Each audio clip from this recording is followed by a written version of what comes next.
So if you think if we walked away from this, didn't give them money today, it would be worse for us from a security standpoint? I do. We're building a relationship that just did not exist. I said in our last trip when you were with me that we had a huge trust deficit, in part because the United States had, to be fair, we had helped to create the problem we're now fighting. How? Because when the Soviet Union invaded Afghanistan, we had this brilliant idea that we were going to come to Pakistan and create a force of mujahideen, equip them with Stinger missiles and everything else to go after the Soviets inside Afghanistan.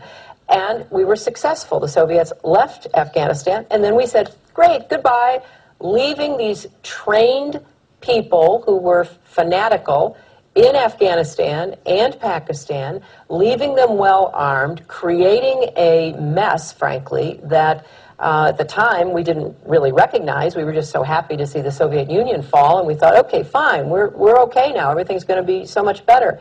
Now you look back, the people we're fighting today, we were supporting in the fight against the Soviets. Bomb attacks and roadside bombs, he said, suicide bombings. So basically, what are your hopes for this peace plan that's also been supported by NAM? This peace plan is blackmailed and bombarded by attacks led by groups supported by allies of the United States. And it's aimed at destabilizing Syria and maybe toppling the regime after causing an erosion of its basis of support. So there is an ongoing struggle between the regime on one hand and its opponents on the other hand. This is not a local crisis. It has its regional and international dimensions, and it is a part of a bigger struggle between the United States and its allies on one hand, and Russia, Iran, and China on the other hand. Well, that's basically, Mr. Wakim. The thing is, when we are looking at the situation in Syria, just quickly before we run out of time, we're seeing accusations made about the role of foreign countries from the side of Syria getting involved in this. So basically, what can an organization like NAM, for instance, do in this case to help this quiet down the Syrian crisis if there is an effort by some foreign countries, as Syria says, to impede the peace plan? Well, Western countries will keep on trying to destabilize the situation in Syria, and it will not stop until either the Syrian regime be able to repel all these attacks, and this is not the duty of the Syrian regime alone, but it's also the duty of other allies of the Syrian regime, because what is targeted here, it's not only the Syrian regime by itself, but as I said before, it's a part of a bigger struggle, a global struggle between the United States and its allies and Russia, Iran, and China on the other hand, who are allied to the Syrian regime. So it's a geopolitical struggle, and we need to see it in this way to better understand it. Hello everyone, welcome to Global Government News. Today is Friday, May 11th, 2012, and I'm Darko. This is my website right here, ggnonline.com. I have a poll up here I just posted. What are the chances of a staged alien invasion / space threat during the 2012 London Olympics? Also, you can check out recent videos, but you can follow by email there. There's a news archive over here, and it hasn't loaded yet. But the language preference section, that's kind of a new feature, so please go check that out. Alright, so I'm going to talk about the Middle East news right now. Hopefully I'll get into some Chinese, Russian, Asian news with some stuff that's kind of getting heating up in the South China Sea still. But Brookings announces next move in Syria war after admitting UN peace plan was a ploy. Brookings predictably scraps it and begins promoting expanded military conflict. So it goes on, it says, by the U.S. policy think tank, the Brookings Institute's own admission, the Kofi Annan six-point plan in Syria was merely a ploy to buy time to reorganize NATO's ineffective terrorist proxies and provide them the pretext necessary for establishing NATO-protected safe havens from which to carry out these terrorist attacks. So it's here, in fact, Brookings actually stated in the recent report assessing options for regime change, emphasis added on regime change, It says here that an alternative is for diplomatic efforts to focus first on how to end the violence and how to gain humanitarian access, as is being done under the Annan's leadership. This may lead to the creation of safe havens and humanitarian corridors, which we'll get into as far as Turkey goes, R2P, or rights to protect.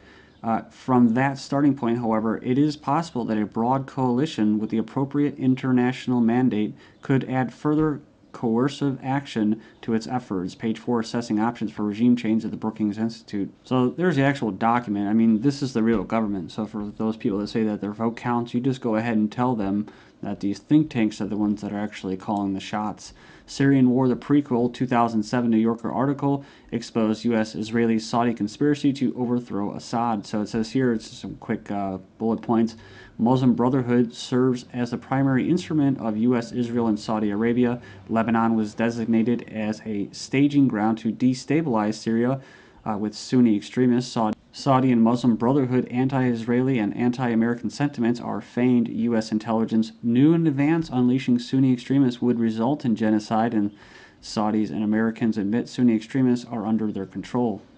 Yeah, but it basically goes on. It says in the wake of the U.S. engineered Arab Spring has been feigning anti-Israeli, anti-Western sentiments in an attempt to swell the ranks with followers before ultimately forming a united Sunni front against Iran.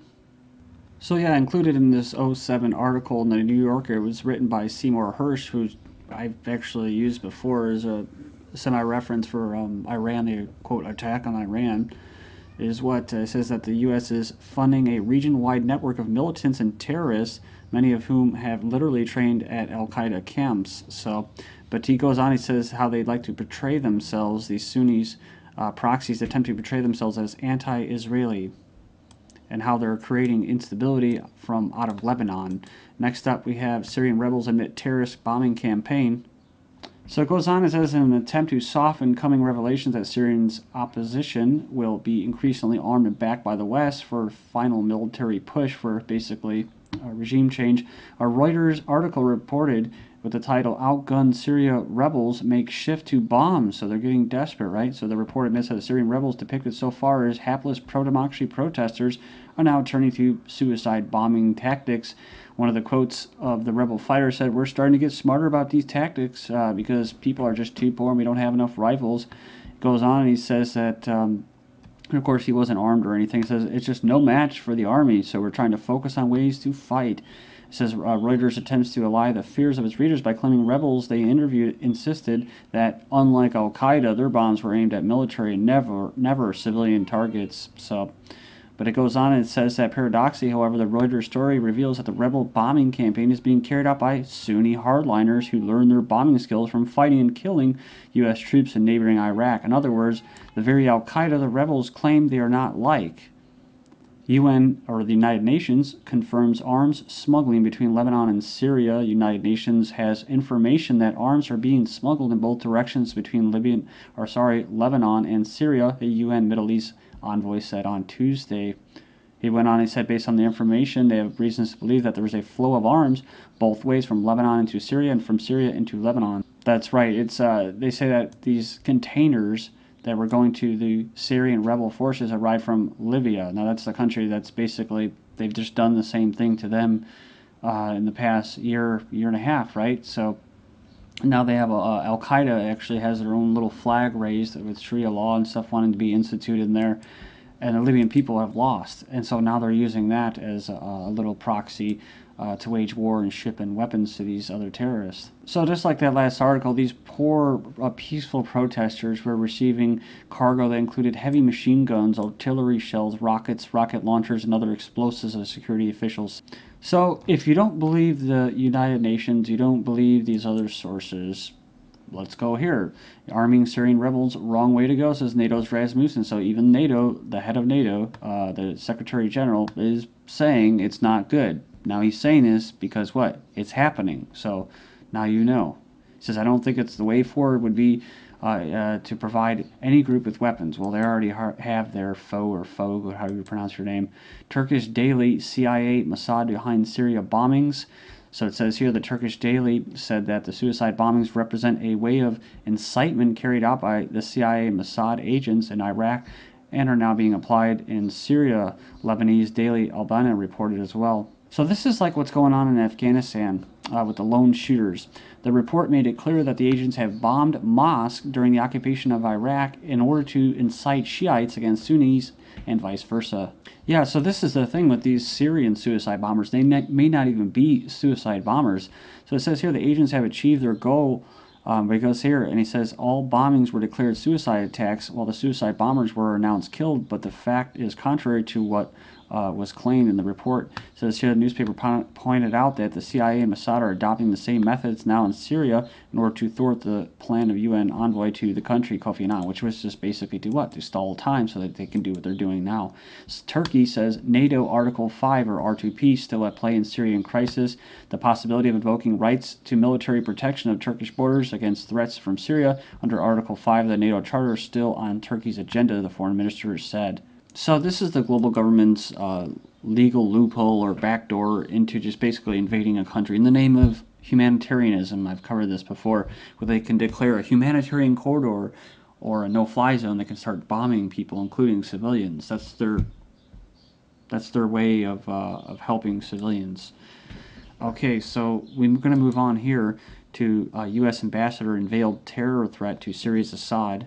So we have this article, U.S. ambassador Susan Rice seizes on horrific bombings to push NATO political agenda for the regime change. She says, basically down here in a quote, the longer Assad clings to power, the greater the risk of destabilization in Syria and throughout the region. In other words, unless you step down, we're going to keep these terrorist attacks up.